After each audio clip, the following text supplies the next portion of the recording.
Hey, Becky, this one's for you. One night, my dad tells me we're going to go walk the dog, and he brings us over to the middle school. I remember looking out at the stars and the mountains and the Hudson River, thinking it was beautiful. And I heard him say, Becky died tonight, 20 days before I turned 12, and 16 days before she turned 13, back in 1994. Becky had cystic fibrosis. Average life expectancy was 12. We lived blocks away from each other. We went to the same elementary school, but for some reason, she wasn't allowed to wave to us. She wasn't allowed to talk to us, and she wasn't allowed to be friends with us. And I never understood that because I wasn't a bad person. I was just a kid. And that was my cousin.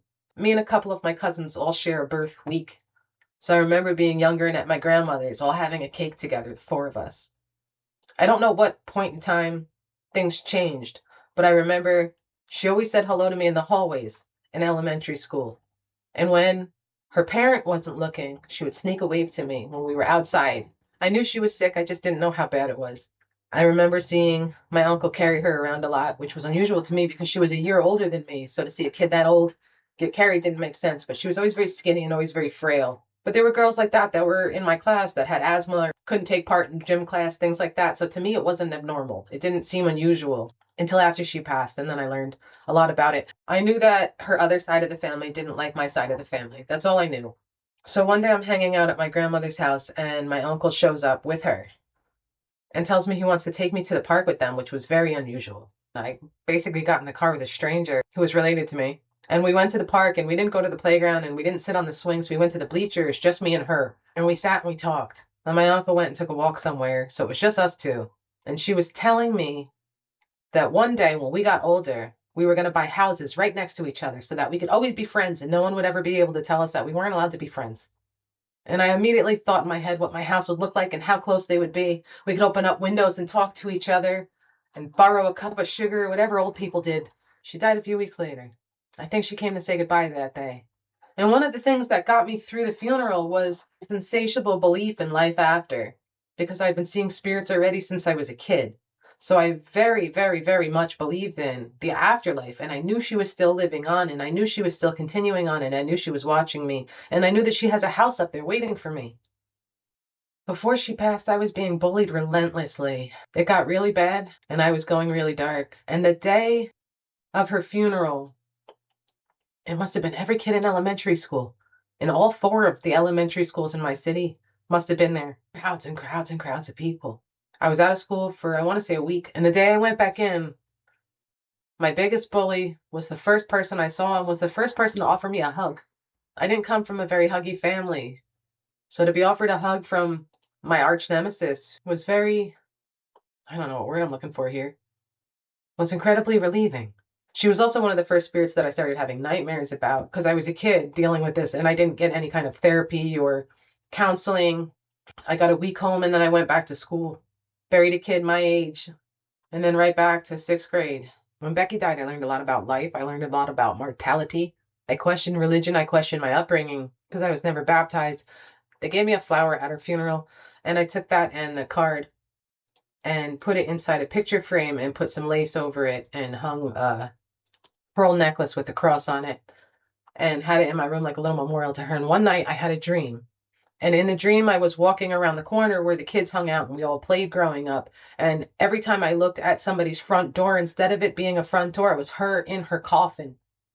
And I started jogging down the road, and every door I looked at, her in her coffin, her in her coffin, her in her coffin, her in her coffin. I pried my eyes open out of that nightmare because that was something I was able to do. At a young age, I could get myself out of a nightmare by prying my eyes open. My consciousness doesn't always catch up to that on time, and it kind of felt like old hag syndrome where you're stuck in your body and you can't move. But I would pry it open, and sometimes I pop in and out of the dream until finally I can keep myself awake. So by the time I get myself awake now, I'm in a full panic attack, and I'm just thinking to myself, I just need to know you're okay. I just need to know you're okay. I just need a sign. And I hear a thud, and I turn, and the memorial that I had for her had fallen off the wall and was just facing me, so I could see it. And it was the first time I asked for a sign and got it. I heard stories that happened after she passed. Like she wrote a diary saying she would leave signs for people using light. My grandmother told me that one time my uncle was walking down the street and every time he stepped under a street lamp, the light would go off. And it went a whole block until I don't know when it stopped, if they ran out of lights or he ran out of places to walk and made it home. But it started to happen to me a lot. Whenever I was worried, whenever I was upset, whenever I was anxious, I would pray to Becky or call on Becky. If I was in a car driving around, I would be under a streetlight and a streetlight would go out. Years later, it's mine and my husband's 5-year dating anniversary. We book a vacation, which is something I never did. I was a DV survivor that left home real early. Money wasn't exactly something I could waste on vacations. But we planned a local one, someplace that meant a lot to me. We were going to go up to the town of Woodstock. I book us a nice little, I got a burp. It's not coming up.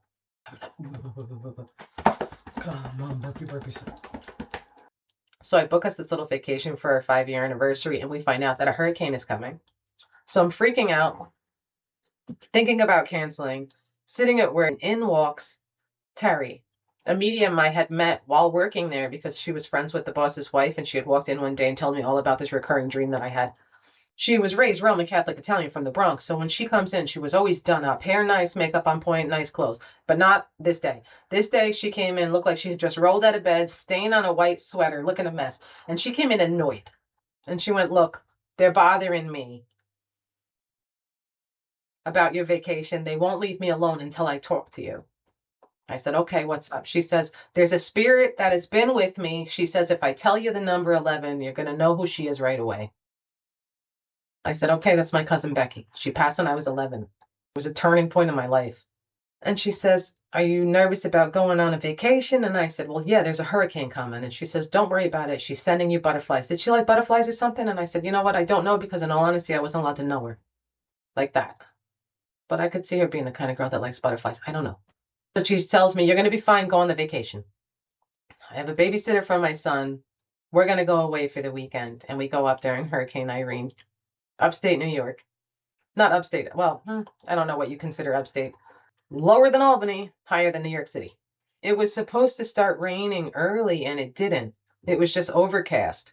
So what was supposed to be a full rained out day ended up being me and my husband out on a boat where he picked me a lily pad, and we had a great time. And I remember looking into the overcast sky, and it's like the sun was just kind of coming through a little bit. And I just had this feeling like she was with me. Like Becky helped make that day what that day was, so that we could have this beautiful moment on the lake. So we were talking about driving back because as a mom, my anxiety was just an overkill that we were about to get hit with a hurricane and I wasn't with my son. Because we started hearing that bridges were getting shut down. And I was thinking, are we going to make it? Is this a smart thing to do? And I turned to the right and there's a bush and it's full of monarch butterflies. And I said, this is a sign. We're going to be okay. But the place we were in lost power. And when we went to go tell them that we were thinking about leaving, like the main building was locked. Nobody was in there to help. So it was kind of freaking me out because I'm like, yo, there's a hurricane here. And if we had emergency, like this was the main building. It was like a little strip of like motel style on a private property that like hosted weddings, and it like you could take a boat out. It had its own lake. It was a nice place. Where the hell were the people in the middle of the hurricane? So we're going to get in the car and we start driving. And we're around Kingston, New York. So as we're driving to the first street corner, there's a car on the side of the road underwater up to, I want to say, like the front door. So I'm already like, oh, this is not I don't want to be anywhere right now. What should have taken us an hour home took 5. We kept having to drive until we could find an open bridge. And at one point in time, there was a river that we would have to drive through that used to be a main road. Now, I will never recommend to anybody that you ever freaking do this ever. We drove through water that was up to, it's hard to see. Wait, here. Probably here on the door. Don't ever do that. I worked in the service department of a car dealership. I know better than to do that. We also knew where the airbox was. That's not the point. Don't ever do that. That's not safe. That's how people get pulled away in currents. That's how you end up on the news. Don't follow that advice ever. But we did it and we survived. And the whole time I'm doing it, I'm going, I saw the butterflies. She's sending me butterflies. We're going to be okay. We're going to be okay. We're going to be okay. And we finally get close enough to our house, but our road is shut down. The brook is flooding the roads and nobody can get through. So we have to go the long way around. And as we're driving through this other neighborhood to get through the back roads to our house, a different area of water had washed out some kind of a stone wall. So as we're driving down the road, it had deposited these rocks on the road. So it was just a giant stone wall. And my husband gets out of his Mitsubishi Eclipse, walks towards it, takes one stone off the road, and then just decides we're just going to hop it in the car. Once again, not something I would recommend ever doing. I worked in the service department of a 40 bay car dealership for a decade. Don't do that. It had a body shop there. Don't do that. Don't do stuff like that. But we made it home. The basement got flooded. So we ended up having to tear down some of the walls, redo some of the sheetrock, and we built a 13-foot bar because we had to tear down the wall anyway, so why not? A few days after we got everything cleaned up and back to normal and the water on the roads receded, I decided I was going to go to the cemetery, which was something I had been doing for a long, long time, to go see her. Kind of like to pay homage for sending the message. When a child passes away, their grave sometimes starts to look like a toy box, a memory box, balloons and statues and teddy bears. I was used to it. I had my own place on the stone where I would put my pennies behind the stone whenever I went to go visit. Unlike the pennies that were on the top, unlike the decorations that were to the sides, although one time I did give her balloons. But for the first time ever, standing in the front on a post, somebody put a monarch butterfly. I remember when I got to high school, we had the cool health teacher. Let me remember this day a minute. Hold on a second. Let me jog my memory on this for a second. I forgot about this until just now. I walked out of health class one time in high school because he wanted to give us a test, and he was the cool health teacher, which means we basically just BS'd half the class. And then eventually he would give us a bunch of answers to the test, and then he would give us the test so that we could pass the test. I don't know if he still teaches, but the question was, what is cystic fibrosis? And the answer he wanted us to write down was causes diarrhea. And I put my pencil down and I put my hand up and I said, cystic fibrosis kills kids. And if you're not going to teach the next generation that is what this means, how do you expect them to want to be doctors to find a cure? I remember being mad and I was getting emotional.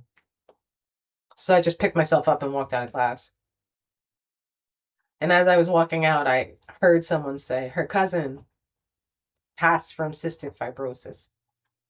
But it was such a BS thing, man. Like, how are you going to sit there as a health teacher and teach that something that was known as terminal, minimize it to something that's small? Cystic fibrosis is a genetic disease, mainly affects the lungs and digestive system. In order to get it, both parents have to be a carrier. You can be tested.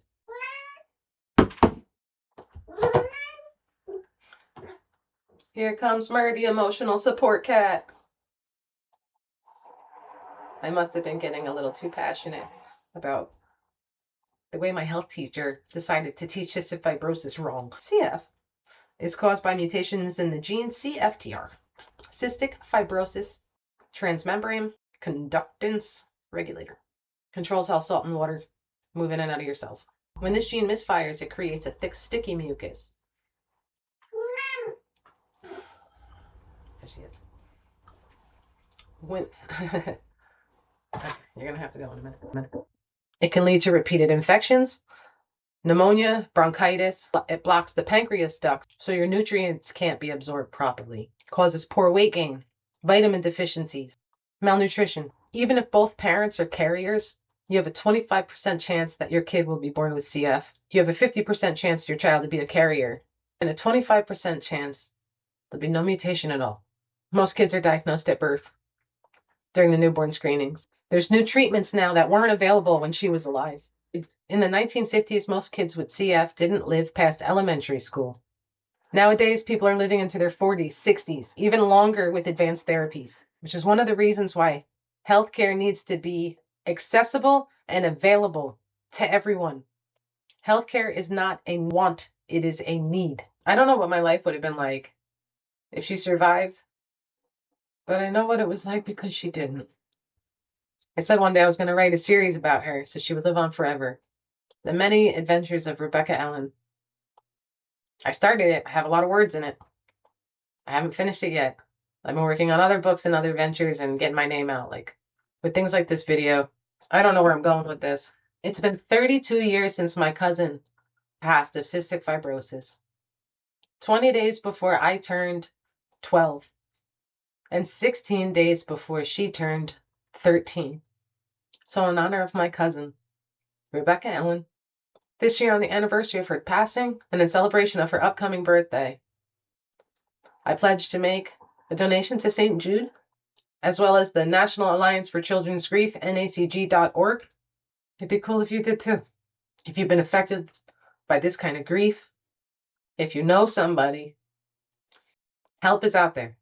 You just got to know where to find it. I still have times now where I have a rough day or I have anxiety. I have a dog barking in the background. 1 second.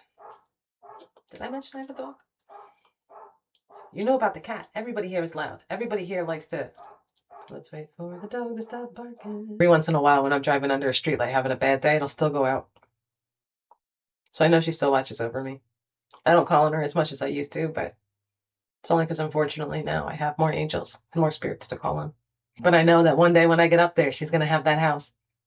And I can't wait for that day. I'm author HeatherTStone. Blessed healing.